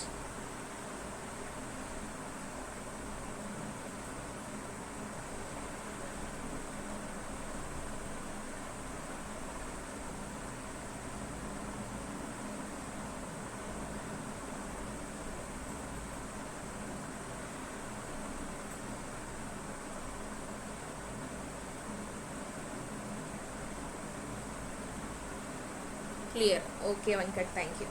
So next వచ్చేసి కరోషన్. ఇందాక మనం ఏమన్నాము, ఈ యొక్క లీస్ట్ రియాక్టివ్ మెటల్స్ ఏవైతే ఉన్నాయో ఆ యొక్క లీస్ట్ రియాక్టివ్ మెటల్స్ అనేవి మనకి ఎయిర్తో కానీ లేదంటే మాయిశ్చర్తో కానీ రియాక్ట్ అయితే ఏమవుతాయన్నాం, కరోషన్ జరుగుతుంది. అందుకే మనం లీస్ట్ రియాక్టివ్ మెటల్స్ని యూజ్ చేస్తున్నాము. హైలీ రియాక్టివ్ యూజ్ చేస్తే డైలీ మనకి యూజ్ అవ్వవు అని అన్నాం. సో ఈ యొక్క కరోషన్ అంటే ఏంటి అసలు? కరోషన్ అంటే నథింగ్ బట్ ఒక మెటీరియల్ అనేది ఉన్నప్పుడు దాని క్వాలిటీ అనేది డెటోరియేట్ అయిపోతుంది. డెటోరియేషన్ అంటే ఏంటంటే దాని క్వాలిటీ అనేది తగ్గిపోవడం. ఇలా దాన్ని ఏమంటాము అని అంటే కరోషన్ అని అంటాం. ఎందుకు జరుగుతుంది? ఈ యొక్క మెటల్ అనేది if it is least reactive, గుర్తుపెట్టుకోండి, లీస్ట్ రియాక్టివ్ అయితే జరగదు, హైలీ రియాక్టివ్ అయితే జరుగుతుంది. రెండిట్లోనూ ప్రాసెస్ జరుగుతుంది, బట్ హైలీ రియాక్టివ్ అయితే చాలా ఫాస్ట్గా ఈ ప్రాసెస్ అనేది జరుగుతుంది. లీస్ట్ రియాక్టివ్ అయితే కొంచెం టైం టేకింగ్ ప్రాసెస్ అని మనం చెప్పొచ్చు అనమాట. సో ఇక్కడ సింపుల్గా ఏం జరుగుతుంది అంటే, ఒక మెటల్ అనేది మాయిశ్చర్తో కానీ ఎయిర్తో కానీ వాటర్తో కానీ రియాక్ట్ అయినప్పుడు దాని యొక్క ఒరిజినల్ క్వాలిటీ ఏదైతే ఉంటుందో ఆ క్వాలిటీ అనేది తగ్గిపోతుంది. ఆ తగ్గిపోవడాన్నే మనం ఏమంటాము అని అంటే కరోషన్ ఆఫ్ మెటల్స్ అని అంటాం, రైట్? సో దీనిలో మనం 3 టాపిక్స్ డిస్కస్ చేస్తాం. ఈ కరోషన్లోనే రస్టింగ్ గురించి మాట్లాడతాం. రస్టింగ్ అనేది దేనికి జరుగుతుంది? ఐరన్కి జరిగితే రస్టింగ్ అంటాం. కాపర్కి జరుగుతుంది. కాపర్లో ఏం ఫామ్ అవుతుంది అంటే ప్లేగ్ అని అంటాం. ప్లేగ్ అంటే నథింగ్ బట్ ఒక లేయర్ అనేది ఫామ్ అవుతుంది ఆ కాపర్ మీద, దాన్నే ప్లేగ్ అని అంటాం అనమాట. Next corrosion of silver. Silver మీద ఏం జరుగుతుంది అంటే సిల్వర్ అనేది బ్లాక్ కలర్లోకి టర్న్ అవ్వడం జరుగుతుంది. దాన్నే కరోషన్ ఆఫ్ సిల్వర్ అని అంటాం. ఈ 3 గురించి మనం కరోషన్లో డిస్కస్ చేయడం జరుగుతుంది. సో కరోషన్ అంటే ఏంటి? దాని క్వాలిటీ రెడ్యూస్ అవ్వడం. నా ఐరన్లో ఏమవుతుందన్న రస్టింగ్. రస్టింగ్ అంటే నథింగ్ బట్ తుప్పు పట్టడం అని చెప్తుంటాం కదా. మీరు ఇంట్లో ఏమైనా ఐరన్ పార్టికల్స్ ఉన్నాయి అంటే చూడండి, తుప్పు పట్టుంటాయి. తుప్పు పట్టడం అంటే బికాస్ ఈ ఐరన్ అనేది ఏదైతే ఉంటుందో ఈ ఐరన్ అనేది ఎయిర్తో రియాక్ట్ అవ్వడం వల్ల, అలాగే మాయిశ్చర్లో ఉన్నటువంటి వాటర్తో రియాక్ట్ అవ్వడం వల్ల కొంత టైం పీరియడ్కి ఏమవుతుంది అని అంటే రస్టింగ్ అనేది ఫామ్ అవుతుంది. ఓకే, దాన్నే మనం రస్టింగ్ అంటే ఐరన్ అనేది దాని క్వాలిటీని కోల్పోవడాన్ని ఏమంటాము అంటే రస్టింగ్ అని అంటాం. మరి కాపర్లో ఏం జరుగుతుంది? జనరల్గా మీ ఇంట్లో ఉన్నటువంటి ఎగ్జాంపుల్స్ ఇస్తాను చూడండి. జనరల్గా మీ ఇంట్లో కొన్ని కాపర్ అంటే నథింగ్ బట్ ఇప్పుడు రీసెంట్ ఎగ్జాంపుల్స్ తీసుకుంటే కాపర్ చాలామంది బాటిల్స్లో కూడా యూజ్ చేస్తున్నారు. కాపర్ బాటిల్స్ యూజ్ చేస్తున్నారు, రైట్? కాపర్ గ్లాసెస్ యూజ్ చేస్తున్నారు, ఇలా యూజ్ చేస్తుంటారు కదా. సో ఈ యొక్క లైట్ ఆరెంజ్ కలర్లో ఉంటుందండి. ఈ యొక్క మెటీరియల్తో చేసినటువంటి థింగ్స్ అనేవి ఎందుకు యూజ్ చేస్తున్నారు? హెల్త్కి మంచిది అని చెప్పి. హెల్త్కి మంచిది కరెక్టే. మరి దీంట్లో కరోషన్ అనేది ఎలా జరుగుతుంది అంటే, ఇవి గనక అంటే ఈ మెటీరియల్ అనేది గనక ఎయిర్తో రియాక్ట్ అయింది అని అంటే, ఎయిర్లో ఉన్నటువంటి కార్బన్ డైఆక్సైడ్తో రియాక్ట్ అయింది అంటే, ఎయిర్లో ఉన్నటువంటి వాటర్తో కానీ రియాక్ట్ అయింది అంటే, ఈ యొక్క కరోషన్ ఆఫ్ అంటే ఈ యొక్క కాపర్ మెటీరియల్ మీద ఒక ప్లేగ్ అనేటువంటి నథింగ్ బట్ మీరు ఇప్పుడు చూడండి మీ ఇంట్లో ఈ మెటీరియల్తో ఉన్నటువంటి బాటిల్ కానీ గ్లాస్ కానీ చిన్న చిన్న ప్లేట్స్ కానీ ఇలాంటివి ఏమైనా ఉన్నాయి అంటే వాటిని ఒక 2-3 months మీరు పక్కన పెట్టేసేయండి. పక్కన పెట్టేస్తారు అంటే వాటి మీద ఒక గ్రీన్ కలర్ మార్క్స్ అనేవి ఫామ్ అవుతాయి. ఓకే, ఈ యొక్క గ్రీన్ కలర్ మార్క్స్ని ఏమంటాము అంటే ప్లేగ్ అని అంటాము అనమాట. అదే corrosion of copper, right? Next one వచ్చేసి సిల్వర్ కూడా సేమ్. సిల్వర్ అనేది ఎయిర్తో రియాక్ట్ అయినప్పుడు ఏమవుతుంది అంటే బ్లాక్ కలర్గా టర్న్ అయిపోవడం జరుగుతుంది అనమాట. ఈ యొక్క బ్లాక్ కలర్ కూడా మీరు అబ్జర్వ్ చేయొచ్చు. మీరు సిల్వర్ రింగ్స్ కానీ ఆర్నమెంట్స్ కానీ ప్లేట్స్ కానీ గ్లాసెస్ కానీ సిల్వర్ ఉంటాయి కదా. సో ఈ యొక్క సిల్వర్వి మీరు ఒక 1 month 2 months కానీ యూస్ చేశారు అంటే విత్ టైం బీయింగ్ ఇవి కలర్ అనేది చేంజ్ అవుతుంది, అంటే బ్లాక్ కలర్లోకి టర్న్ అవ్వడం జరుగుతుంది. దీన్ని ఏమంటాము అంటే కరోషన్ ఆఫ్ సిల్వర్ అంటాం. ఇదే కరోజన్కి సంబంధించినటువంటి టాపిక్. కరోజన్ దేని గురించి జరుగుతుందని చూసాం. ఐరన్లో ఎలా జరుగుతుంది, కాపర్లో ఎలా జరుగుతుంది, సిల్వర్లో ఎలా జరుగుతుంది అని చూసాం. గుర్తుపెట్టుకోండి, ఇవి మూడు కూడా లీస్ట్ రియాక్టివ్ అయినప్పటికీ మనకి కరోజన్ అనేది జరుగుతుంది. లీస్ట్ రియాక్టివ్ కదా కరోజన్ జరగదు అనడానికి లేదు. But it is time taking process. కొంత టైం తీసుకున్న తర్వాత మాత్రమే ఈ యొక్క కరోజన్ జరుగుతుంది. అదే హైలీ రియాక్టివ్ మెటల్స్లో అనుకోండి త్వరగా జరుగుతుంది. That is the difference. మరి ఈ యొక్క కరోజన్ని మనం ఎలా ప్రివెంట్ చేయాలి అంటే ఫస్ట్ వచ్చేసి పెయింటింగ్. అంటే మనం దేంతో పెయింట్ చేయాలి, ఏదో పెయింట్స్ యూజ్ చేసి పెయింట్ చేస్తాం కదా, ఆ పెయింట్తో కావచ్చు, ఆయిల్తో కావచ్చు, గ్రీస్ కావచ్చు, ఇవి యూజ్ చేసి మనం కనుక పెయింటింగ్ చేసాము అంటే కొంతవరకు ఈ యొక్క కరోజన్ అనేది జరగడం తగ్గుతుంది. నెక్స్ట్ వన్ ఏంటి, అల్లాయింగ్. ఇందాక మనం చూసాం కదా అల్లాయిస్ యూజ్ చేస్తాము అని. ఎందుకు అల్లాయిస్ యూజ్ చేస్తాము అంటే ఇప్పుడు ఒక మెటల్ ఉంది అనుకుందాం. ఫస్ట్ మెటల్ ఒక X అనే మెటల్ ఉంది, ఒక Y అనే మెటల్ ఉంది. మనం ఇందాక కొన్ని ఫిజికల్ ప్రాపర్టీస్ ఆఫ్ మెటల్స్ చూసాం. సో ఈ Xకు ఉన్నటువంటి కొన్ని ఫీచర్స్ ఈ Yకి ఉండనప్పుడు ఏం చేస్తాము, దీనికి ఉన్నటువంటి ఫీచర్స్ అనేవి దీనికి రావాలి అంటే దీన్ని తీసుకొచ్చి ఈ యొక్క మెటల్తో మిక్స్ చేస్తాం. ఈ మిక్స్ చేసిన తర్వాత మనకు వచ్చేటువంటి ఆ యొక్క రిజల్ట్నే మనం ఏమంటాము అంటే అల్లాయ్ అంటాం. మరి యొక్క అల్లాయింగ్ అనేది ఎందుకు చేస్తాము, దానికి లేనటువంటి ఫీచర్స్ని మనం తీసుకురావడానికి ఈ యొక్క అల్లాయింగ్ అనేది చేయడం జరుగుతుంది. సో ఈ యొక్క అల్లాయింగ్ చేయడం వల్ల కూడా మనకి కరోజన్ అనేది తగ్గుతుంది. నెక్స్ట్ ప్రాసెస్ ఏంటి, గ్యాల్వనైజేషన్ అంటే ఏంటి, మనకి ఏదైతే ఫర్ ఎగ్జాంపుల్ లెట్స్ ఒక ఐరన్ చైర్ అనేది ఉంది. ఈ యొక్క ఐరన్ చైర్ అనేది మీ ఇంట్లో ఒక ఇనుముతో చేసినటువంటి కుర్చీ ఉందనుకోండి. ఈ కుర్చీ అనేది తుప్పు పడుతుంది. సో ఈ యొక్క తుప్పు పట్టడం అనేది తగ్గాలి అంటే మీరు ఏం చేయాలి అంటే దాని మీద జింక్ అనమాట, ఈ యొక్క జింక్ ఏదైతే ఉంటుందో ఈ జింక్ని ఒక లేయర్గా మీరు దాని మీద అప్లై చేయాలి. ఈ యొక్క లేయర్గా అప్లై చేసినప్పుడు ఏమవుతుంది అంటే కరోజన్ అనేది జరగదు. ఈ లేయర్ అనేది ఆ తుప్పు పట్టడాన్ని తగ్గిస్తుంది. తుప్పు పట్టకుండా ఆ యొక్క ఐరన్ మెటీరియల్ని కాపాడటం జరుగుతుంది అనమాట. దీన్నే గ్యాల్వనైజేషన్ అని అంటాం. ఇక్కడ ఏం యూజ్ చేస్తామో గుర్తుపెట్టుకోవాలి, రైట్. ఓన్లీ జింక్ అనేది మాత్రమే మనం ఇక్కడ యూజ్ చేయడం జరుగుతుంది. సో గ్యాల్వనైజేషన్ అంటే జింక్.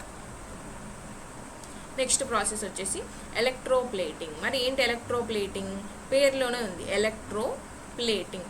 జస్ట్ ఏదైనా ఒక ఐరన్ పార్టికల్ ఉంది అనుకోండి, ఈ ఐరన్ పార్టికల్ మీద ప్లేటింగ్ చేస్తాం. ఓకే, దేన్ని యూజ్ చేసి ప్లేటింగ్ చేస్తాము, ఎలక్ట్రిక్ కరెంట్ యూజ్ చేసి ప్లేటింగ్ చేస్తాం. ఈ ప్రాసెస్ని ఏమంటాము అంటే ఎలక్ట్రోప్లేటింగ్ అని అంటాం. దీన్ని మీరు జనరల్గా ఎక్కడ చూడొచ్చు అని అంటే ఫర్ ఎగ్జాంపుల్ ఆర్నమెంట్స్ ఉంటాయి కదా, రోల్డ్ గోల్డ్ ఆర్నమెంట్స్ ఉంటాయి.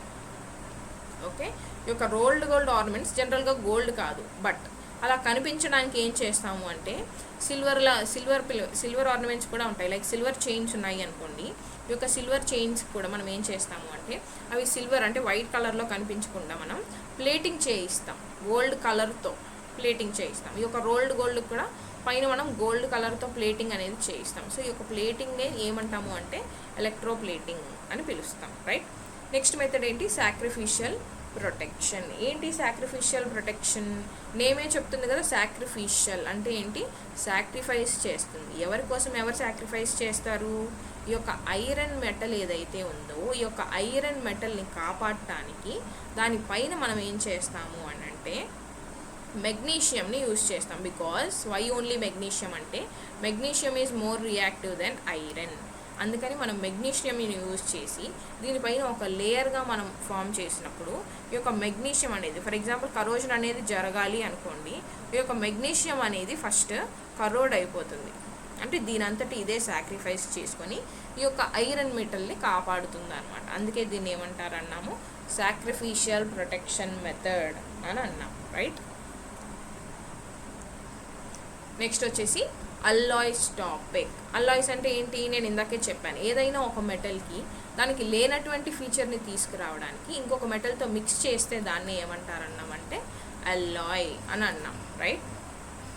మరి కొన్ని ఎగ్జాంపుల్స్ ఆఫ్ అల్లాయిస్ కనుక మనం చూస్తే ఇది ఇంపార్టెంట్. అల్లాయిస్లో మీరు దేని గురించి చదవాలి అంటే ఏ అల్లాయిలో ఏం యాడ్ చేస్తాము అనేది ఇంపార్టెంట్. దీని మీదే మీకు క్వశ్చన్ అనేది అడుగుతాడు. ఇఫ్ క్వశ్చన్ కనుక దీని నుంచి వస్తే ఇది అడుగుతాడు. ఫర్ ఎగ్జాంపుల్ బ్రాస్ అనుకోండి, బ్రాస్లో ఏమేమి ఉంటుంది, దీన్ని మాత్రం మీరు విత్ కెమికల్ అంటే కెమికల్ నేమ్స్తో పాటు సింబల్స్ కూడా మీరు చూసుకోండి, బికాస్ ఫార్ములాస్తో పాటు కూడా అడిగాడు అంటే మీకు ఎగ్జామ్లో ప్రాబ్లం అవుతుంది. That is why only alloys వరకు మాత్రం మీరు దాని యొక్క సింబల్ అంటే ఆ యొక్క ఎలిమెంట్ యొక్క సింబల్ ఏంటి అనేది కూడా చూసుకొని ఎగ్జామ్కి వెళ్ళండి. సో బ్రాస్ అంటే మనకి ఏ మిక్స్చర్ కాపర్ మెటల్ని జింక్ మెటల్ని కలిపితే మనకు ఫామ్ అయ్యేది బ్రాస్ అల్లాయ్. మరి బ్రాంజ్ ఎలా ఫామ్ అవుతుంది? కాపర్ అండ్ టిన్ ఇవి రెండు యాడ్ చేస్తే మనకు ఫామ్ అయ్యేదే బ్రాంజ్. మరి సోల్డర్లో ఏముంటుంది? లెడ్ ప్లస్ టిన్ ఉంటే దాన్నే సోల్డర్ అంటాం. మరి అమాల్గమ్ అంటే ఏంటి? ఏదైనా మెటల్, సెకండ్ మెటల్ ఏదైనా ఉండనివ్వండి ప్రాబ్లం లేదు, బట్ ఫస్ట్ మెటల్ మాత్రం మెర్క్యూరీయే ఉండాలి. మెర్క్యూరీతో అల్లాయింగ్ జరిగింది అంటే దాన్ని ఏమంటాము అంటే అమాల్గమ్ అని పిలుస్తాం, రైట్? ఇవి అల్లాయిస్లో కొన్ని ఇంపార్టెంట్ ఎగ్జాంపుల్స్. నెక్స్ట్ నేను మీకు టేబుల్ కూడా ఇస్తాను, ఆ టేబుల్లో ఉన్నటువంటి అల్లాయిస్ అన్ని కూడా మీరు చూసుకోవాలి. For example daily life examples కనుక చూస్తే మీకు ఇంకా క్లారిటీ వస్తుంది అనుకుంటే ఈ పిక్చర్ చూడండి. ఓకే, సో బ్రాంజ్ మనం 18 క్యారెట్ గోల్డ్ ఉంటుంది. సో 18 క్యారెట్ గోల్డ్ ఏముంటుంది? ప్యూర్ గోల్డ్ అంటే ఏంటి? 24 క్యారెట్ గోల్డ్ అనమాట. 24 క్యారెట్ గోల్డ్ మనం ప్యూర్ గోల్డ్ అంటాం. మరి 18 క్యారెట్ అని ఎందుకు అంటున్నాము? బికాస్ ఈ యొక్క 24 క్యారెట్ గోల్డ్కి మనం ఏం యాడ్ చేస్తాము అంటే కాపర్ యాడ్ చేస్తాము, సిల్వర్ యాడ్ చేస్తాము. ఇది యాడ్ చేసినప్పుడు 24 క్యారెట్ గోల్డ్ ప్యూర్ గోల్డ్ అలా ఉండదు. సో ఇవి యాడ్ చేస్తున్నాం కాబట్టి దీంతో పాటు ఇవి కలుస్తున్నాయి, right? So composition of gold అనేది తగ్గుతుంది. మరి గోల్డ్ కంపోజిషన్ తగ్గింది అని అంటే వీటి కంపోజిషన్ ఇంక్రీజ్ అయిందనే కదా. సో ఈ మూడింటిని కలిపి ఉండడాన్ని ఏమంటాము అంటే అల్లాయింగ్ అంటాం, రైట్? అదే 18 క్యారెట్ గోల్డ్ అనమాట. సో కాపర్ అండ్ సిల్వర్ కలిపాము 24 క్యారెట్ గోల్డ్కి అంటే అప్పుడు అది మనకి 18 క్యారెట్ గోల్డ్ అవుతుంది. నెక్స్ట్ బ్రాస్, సేమ్ బ్రాస్ ఇందాక ఇచ్చాం కదా, కాపర్ ఉంటుంది, జింక్ ఉంటుంది, క్యాస్ట్ ఐరన్ మనం ఇంట్లో యూజ్ చేసేవంటి ప్యాన్స్ అనమాట. ఇవి ఈ యొక్క ప్యాన్స్ జనరల్గా ఐరన్తో చేసి ఉంటాయి. సో ఐరన్తో పాటు మనం కార్బన్ అనేది కనుక యాడ్ చేసాము అంటే దాన్ని మనం ఏమంటామంటే క్యాస్ట్ ఐరన్ అని అంటాం, రైట్? సో సేమ్ అదే ఇప్పటి వరకు ఇచ్చిన ఎక్స్ప్లెనేషన్ గురించి మీరు చదువుకున్నప్పుడు మీకు ఈజీగా రివైజ్ చేసుకోవడానికి ఇక్కడ డేటా ఫామ్లో కూడా నేను ఇవ్వడం జరిగింది. అల్లాయ్ అంటే ఏంటి? Combination of 2 or more metals. మరి 2A ఇది కూడా ఇంకో క్లారిటీ అండి. ఓన్లీ 2A ఉండాలా? మెటల్ ప్లస్ మెటల్, ఒక మెటల్కి ఇంకొక మెటల్ని మాత్రమే యాడ్ చేయాలా అంటే లేదు, ఈ యొక్క మెటల్తో పాటు మనం 2-3 మెటల్స్ కూడా యాడ్ చేసుకోవచ్చు, రైట్? నెక్స్ట్ ఈ యొక్క మెటల్స్ మరి ఎలా ఫామ్ అవుతాయి? ఒక మెటల్ ఇంకొక వేరే మెటల్స్తో ఫామ్ అయినప్పుడు అలాయ్స్ అనేది ఫామ్ అవ్వడం జరుగుతుంది. ఎందుకు చేస్తాం మరి ఇది అంటే దానికి లేనటువంటి ఫీచర్స్, ఆ యొక్క మెటల్కి లేనటువంటి ఫీచర్ లైక్ స్ట్రెంగ్త్ కావచ్చు, హార్డ్నెస్ కావచ్చు, లస్ట్రస్ కావచ్చు, సొనరస్ కావచ్చు, డక్టిలిటీ, మెలియబిలిటీ, ఇలాంటి ఫీచర్స్ ఏదైనా ఒకటి లేవు ఈ యొక్క మెటల్కి, నేను ఆ ఫీచర్ని దీనికి తీసుకురావాలి అనుకుంటున్నప్పుడు మనం చేసేదే అల్లాయింగ్ అనమాట. ఫర్ ఎగ్జాంపుల్గా ఇక్కడ ఏమిచ్చాడు? Red gold. ఈ యొక్క రెడ్ గోల్డ్ అనేది ఎలా ఫామ్ అవుతుందంట? కాపర్ అండ్ గోల్డ్ అనేది మిక్స్ చేసినప్పుడు మనకి రెడ్ గోల్డ్ అనేది ఫామ్ అవుతుంది, ఓకే?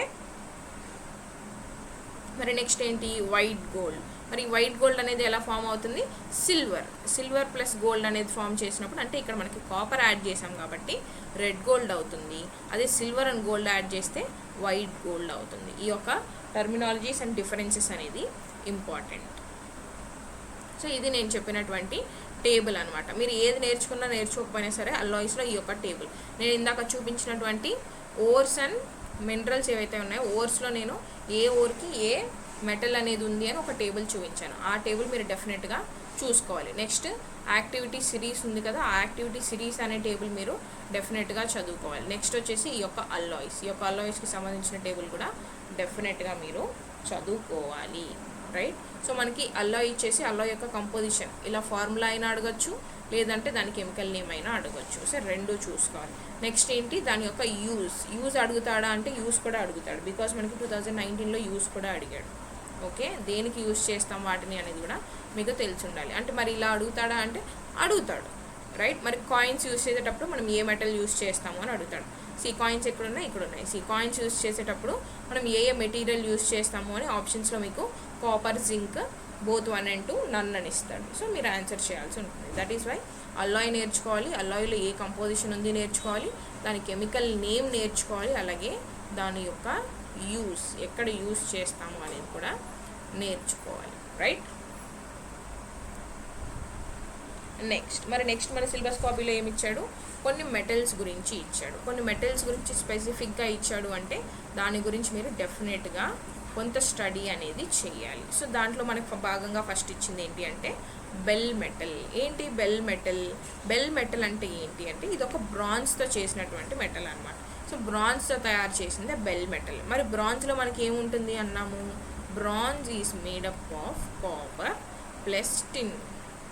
ఎంత పర్సెంటేజ్ ఉంటుంది? కాపర్ అనేది 78% ఉంటుంది, టిన్ అనేది 22% యూస్ చేసి మనం ఈ యొక్క బ్రాంజ్ అనేది తయారు చేస్తాం. సో ఈ యొక్క బ్రాంజ్తో మనం ఈ యొక్క బెల్ మెటల్ని తయారు చేయడం జరుగుతుంది. Okay, next steel. స్టీల్ కూడా మనకి సిలబస్లో మెన్షన్ చేశారు. సో స్టీల్ అంటే అసలు దీనిలో ఏముంటుంది అని అంటే జనరల్గా ఐరన్ ప్లస్ క్రోమియం అని గుర్తుపెట్టుకోండి. స్టీల్లో మేజర్ కాంపోనెంట్స్ వచ్చేసి ఐరన్ ప్లస్ క్రోమియం. ఐరన్ ఎంత పర్సెంట్ ఉంటుంది? 85 నుంచి 88% ఉంటుంది. క్రోమియం అనేది 10.5% ఉంటుంది. సో మేజర్ కంపోజిషన్ అడుగుతున్నాడా మీకు క్వశ్చన్ అడిగినప్పుడు, ప్రైమరీ కంపోజిషన్ అడుగుతున్నాడా అనేది కూడా చూసుకోండి. బికాస్ మొన్న క్వశ్చన్లో కూడా మనకు ఒకటి ప్రిలిమ్స్లో అలానే వచ్చింది. సో దానికి అబ్జెక్షన్ కూడా రైజ్ చేశారు. సో ఇలాంటి మిస్టేక్స్ అనేది మీరు చేయకుండా ఉండాలి అని అంటే క్వశ్చన్ ఏం అడుగుతున్నాడు అనేది నీట్గా మనం క్వశ్చన్ చదవాలి. మేజర్ కంపోజిషన్ అడిగాడు అంటే ఓన్లీ ఐరన్ అండ్ క్రోమియం అని పెడతాం. లేదు కంప్లీట్గా అసలు ఏముంటుంది స్టీల్లో అని అడుగుతున్నాడు అంటే అప్పుడు కార్బన్ని కూడా యాడ్ చేసి ఆల్ ది అబౌవ్ పెడతాం. Right, this is how you are answering and analytical things అనేవి మీరు ఇక్కడనే అర్థం చేసుకోవాలి. ఇవన్నీ మీకు తెలియాలి అంటే మీరు లైక్ మాక్ టెస్ట్ కానీ టెస్ట్ సిరీస్ కానీ డైలీ ప్రాక్టీస్ క్వశ్చన్స్ కానీ చేస్తూ ఉండాలి. ఇవి చేస్తే మీకు క్వశ్చన్ ఎలా అడుగుతున్నాడు, మనం దాన్ని ఎలా ఆన్సర్ చేయాలి, మనం ఎక్కడ మిస్టేక్ చేస్తున్నాము అనేది మీరు తెలుసుకోగలుగుతారు, ఐడెంటిఫై చేసుకోగలుగుతారు. డైరెక్ట్ ఎగ్జామ్లో రాశారు అంటే అది మీకు రాదండి. రైట్, సో నెక్స్ట్ వచ్చేసి బ్రాంజ్. మరి బ్రాంజ్లో ఏముంటుంది? బ్రాంజ్ వేరు, బ్రాస్ వేరు అనేది కన్ఫ్యూజ్ అవ్వద్దు. బ్రాస్లో ఏముంటుంది అన్నాం ఇందాక, బ్రాస్ ఇక్కడ చూసాం. రైట్, బ్రాస్లో కాపర్ ప్లస్ జింక్ ఉంటుంది. బ్రాస్ వేరు, బ్రాంజ్ వేరు. బ్రాంజ్లో కాపర్ ప్లస్ టిన్ ఉంటుంది. బ్రాంజ్ అంటే టిన్, బ్రాస్ అంటే జింక్. ఇది కన్ఫ్యూజ్ అవ్వద్దు. ఓకే, సో బ్రాంజ్లో మనకి కాపర్ ప్లస్ టిన్ ఉంటుంది. కాపర్ అనేది 75% ఉంటే టిన్ అనేది 12% మాత్రమే ఉంటుంది. మరి మిగతా ఎలిమెంట్స్ ఉండవా అంటే స్మాల్ కంపోజిషన్స్లో మనకి మ్యాంగనీస్ ఉంటుంది, అల్యూమినియం ఉంటుంది, జింక్ ఉంటుంది, arsenic, phosphorus, silicon and nickel కూడా ఉంటాయి. అందుకే మీరు క్వశ్చన్లో చూడాలి వాడు మేజర్ కంపోజిషన్ అడుగుతున్నాడా, స్మాల్ కంపోజిషన్ అడుగుతున్నాడా. ఓకే, నెక్స్ట్ వచ్చేసి స్టీల్ అనమాట. మనకు స్టీల్ గురించి ఏమి ఇచ్చాడు అంటే జస్ట్ స్టీల్ అనేది ఎలా ఉంటుంది, దీనిలో మనం ఏమేమి యాడ్ చేస్తామని ఇచ్చాడు. టైప్స్ ఆఫ్ స్టీల్ మాత్రం మనకి ఇవ్వలేదు. టైప్స్ ఆఫ్ స్టీల్ మీరు చూడాలి అంటే చాలా టైప్స్ ఆఫ్ స్టీల్ గురించి చదవాలి. కన్ఫ్యూజ్ అయ్యి టైప్స్ ఆఫ్ స్టీల్ మొత్తం చదవద్దు. టైప్స్ ఆఫ్ స్టీల్ మనకి ఇవ్వలేదు, జస్ట్ టైప్స్ ఎన్ని ఉన్నాయి అని మాత్రం చూసుకోండి అంతే. టైప్స్ ఆఫ్ స్టీల్లో మనకి డీటెయిల్డ్గా చూడమని చెప్పింది only stainless steel in our syllabus. So మొత్తం చూసి టైం వేస్ట్ చేసుకోవద్దు, అనవసరమైందంతా ఎక్కువ చదవద్దు. సిలబస్లో ఏదైతే మెన్షన్ చేశాడో దాన్నే మీరు ఫుల్ఫ్లెడ్జ్డ్గా చదవడానికి ట్రై చేయండి. ఓకే, మరి స్టీల్ అనేది దేంతో చేస్తారు? Iron and carbon. ఇందాక మనం చూసాం ఐరన్ అండ్ కార్బన్తో మనకి స్టీల్ అనేది ఉంటుందన్నమాట. సో యాడింగ్ కార్బన్ అనేది యాడ్ చేయడం వల్ల ఏమవుతుంది అంటే కొన్ని ఫీచర్స్ అనేది ఈ స్టీల్కి యాడ్ అవ్వడం జరుగుతుంది. సో ఏంటి ఆ ఫీచర్స్ అంటే స్ట్రాంగ్, అంటే మనకు తెలుసు మనకు ఆల్రెడీ స్టీల్ అనేది స్ట్రాంగ్గా ఉంటుంది. మరి మరీ స్ట్రాంగ్గా ఉంటుందంటే ఉండదు. సో దీనికి ఏం చేస్తాము అంటే కార్బన్ యాడ్ చేస్తాం. కార్బన్ అనేది యాడ్ చేయడం వల్ల మనకి ఇంకొంచెం స్ట్రాంగ్నెస్ అంటే హార్డ్నెస్ అనేది ఇంక్రీజ్ అవుతుంది, డ్యూరబుల్ అవుతుంది. డ్యూరబుల్ అంటే నథింగ్ బట్ ఇంకొంచెం లాంగర్ టైం పీరియడ్ ఇది వర్క్ చేయడానికి దాని ఎఫిషియన్సీ అనేది ఇంక్రీజ్ అవుతుంది అనమాట. మరి అదర్ మెటల్స్ ఏముంటాయి ఈ యొక్క స్టీల్లో అంటే మ్యాంగనీస్ ఉంటుంది, క్రోమియం, నికెల్, మాలిబ్డినం, ఇవన్నీ కొంచెం అంటే స్మాల్ అమౌంట్స్ ఆఫ్ కంపోజిషన్లో దీన్ని మనం యాడ్ చేసుకోవడం జరుగుతుంది అనమాట. ఓకే,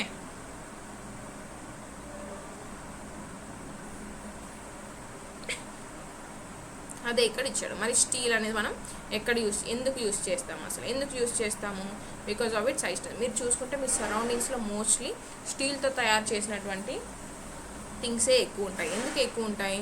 బికాస్ దాని యొక్క ఫీచర్స్, దానికి ఉన్నటువంటి ఫిజికల్ ప్రాపర్టీస్ లైక్ దాని యొక్క స్ట్రెంగ్త్ కావచ్చు, హార్డ్నెస్ కావచ్చు, టఫ్నెస్ కావచ్చు, వీటి వల్ల అంటే హీట్కి ఎక్కువగా రియాక్ట్ అవ్వకపోవడం కావచ్చు, దీనికి ఉన్నటువంటి యొక్క ఫీచర్స్ వల్ల మనం హీట్ని ఎక్కువ యూస్ చేయడం జరుగుతుంది. అలాగే దాని యొక్క కాస్ట్ కూడా తక్కువ compare to other metals.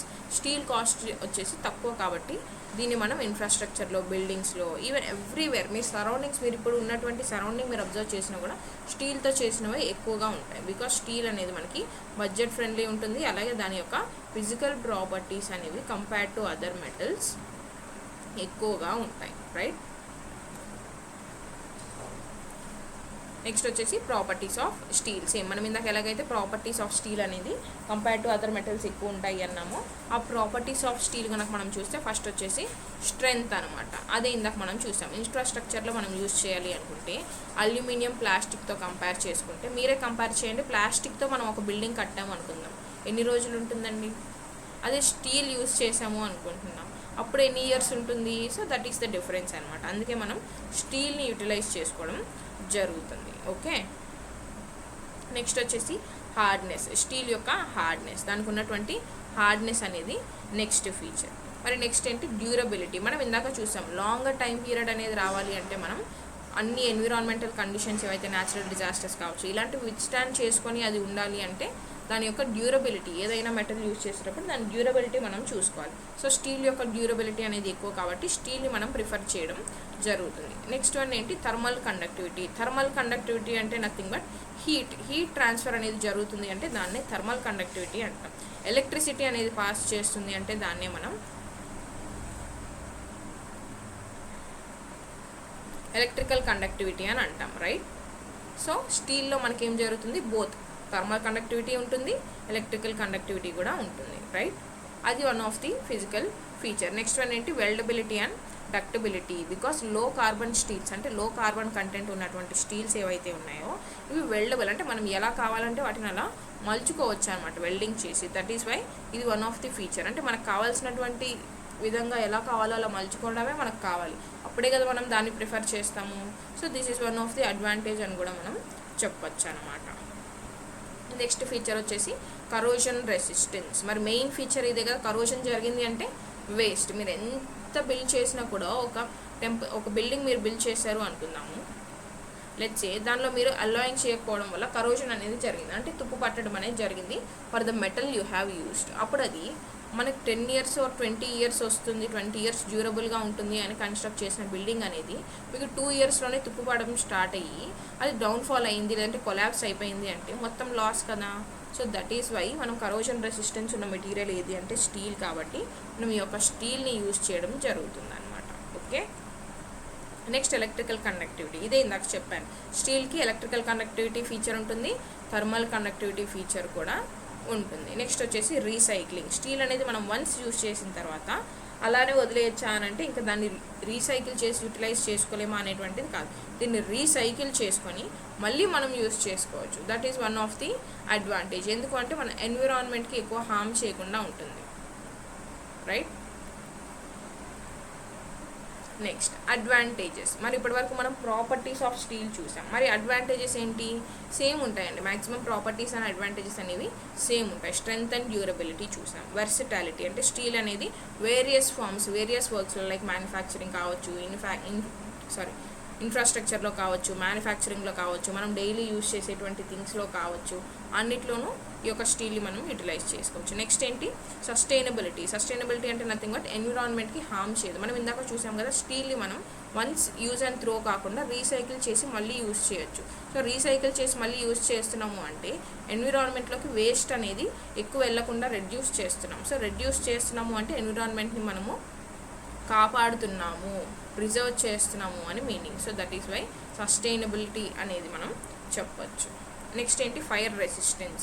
Fire resistance స్టీల్కి అనేది ఫైర్ రెసిస్టెన్స్ అనేది ఉంటుందని మనకు తెలుసు. నెక్స్ట్ ఏంటి? Cost effective. Compare to other metals ఏవైతే ఎక్కువ కాస్ట్ ఉండి తక్కువ టైం పీరియడ్లోనే కరోడ్ అయిపోయి రీసైకిల్ చేయలేని విధంగా ఉంటాయో వాటితో కంపేర్ చేసుకుంటే స్టీల్ అనేది మనకి కాస్ట్ ఎఫెక్టివ్, అలాగే రీసైకిల్ చేసుకోవచ్చు, అలాగే ఈజీగా మనకు కావాల్సినట్లు దాన్ని మనం మెలియబుల్ అంటే మౌల్డ్ చేసుకోవచ్చు కూడా. సో దట్ ఈస్ వై స్టీల్ని మనం ఎక్కువగా ప్రిఫర్ చేయడం జరుగుతుంది అన్నమాట. మరి డిసడ్వాంటేజెస్ ఏంటి? అడ్వాంటేజెస్ ఉన్నాయి అంటే డెఫినెట్గా డిసడ్వాంటేజెస్ కూడా ఉంటాయి కదా. So what are the disadvantages of steel? ఇది కనుక మనం చూస్తే కరోషన్ ఫస్ట్. మరి ఇందాక కరోషన్ త్వరగా అవ్వదు కదా మేడం అన్నారు అని మీరు చెప్పొచ్చు.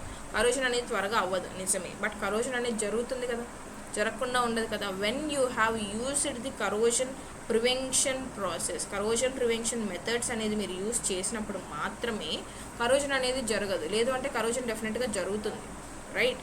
సో కరోషన్ అనేది ఒక డిసడ్వాంటేజ్. నెక్స్ట్ వచ్చేసి వెయిట్. వెయిట్ కనుక మనం చూసుకుంటే స్టీల్ యొక్క వెయిట్ అనేది చాలా ఎక్కువ ఉంటుంది.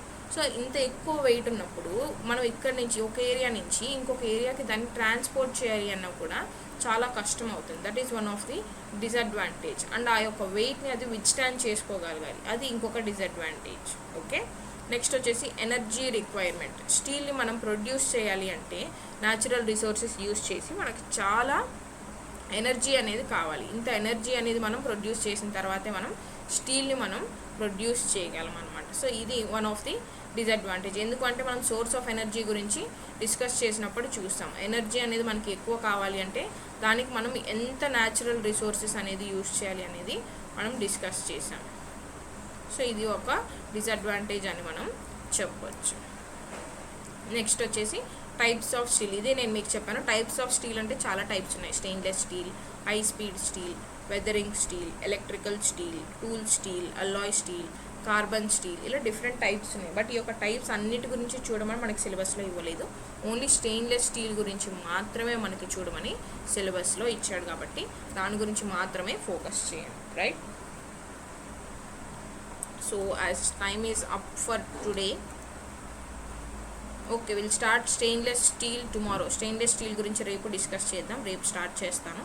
అండ్ ఈరోజు టాపిక్స్ ఇక్కడ వరకు క్లియరా? ఏమైనా డౌట్స్ ఉన్నాయా? డౌట్స్ ఉంటే అడగండి, విల్ క్లారిఫై.